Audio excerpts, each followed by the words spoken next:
So, what if a rock solid sociological fact you've believed your entire life is actually just a massive statistical lie? We trust data, right? We trust the experts, our textbooks, our public policies. They're all built on these numbers. But in today's explainer, we're exposing a massive blind spot that has completely warped our understanding of the American dream. A groundbreaking working paper just shattered literally everything we thought we knew about immigrant assimilation. We've all heard the accepted narrative. The story always went exactly like this. Mexican immigrants, they just don't assimilate like previous waves did. Their educational progress supposedly hits a brick wall. This was absolute common sense. We were told that by the time you reach the grandchildren, the third generation, upward mobility just completely stalls out. But is that actually true? Or is it just really bad math? For decades, the proof relied on data from the current population survey. And looking at the numbers, you see first-generation immigrants starting with 9.5 years of schooling. Okay, then the second generation leaps up to 12.7 years. Huge progress. But then we hit the third generation, 12.7 years. A total, absolute flatline. Zero growth. For years, experts pointed to this exact moment as definitive evidence that progress just stopped forever.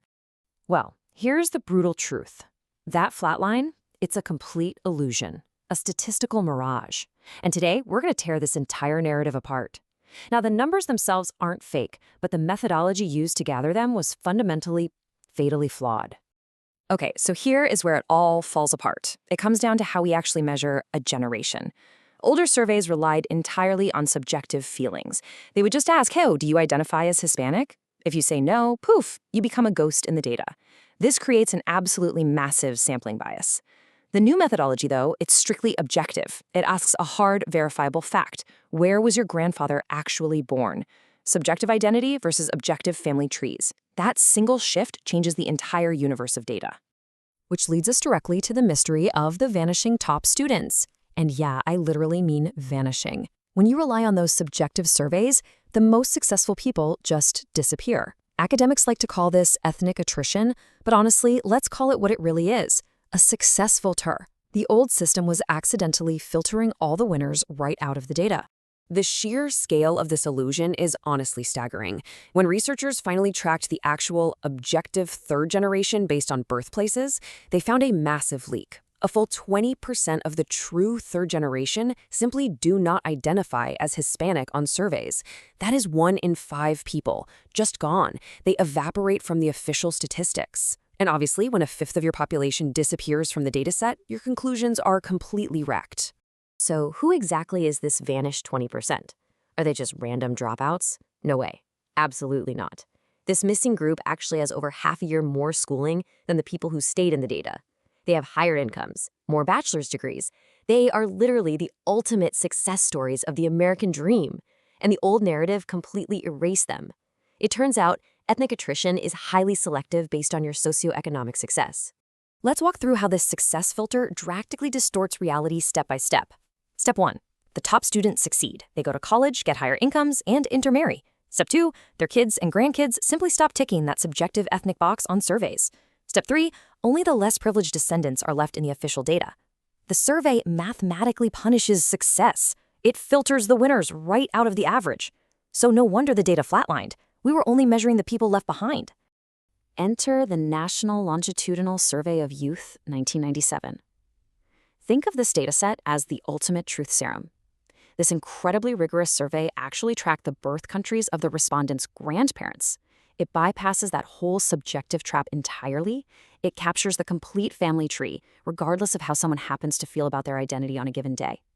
This is real, objective science. Armed with this objective data, researchers were finally able to isolate the true third generation. Not the mixed bag from the old data, not just whoever felt like identifying. We're talking about the actual verified grandchildren of immigrants. And what they found? It completely and utterly shatters the old narrative of failing assimilation. Prepare yourself, because the flatline is officially dead. Generational progress absolutely does not stall. Look at this. The 1.5 generation sits at 11.9 years of schooling. The second generation leaps to 13.0 years. And the true third generation, they explode up to 13.5 years. The progress is massive, it's continuous, and it was hidden this entire time by flawed methodology. That stall-out was a total statistical phantom. Let that number really sink in for a second. 84.3%. That is the true high school graduation rate for the objective third generation. They aren't hitting a brick wall at all.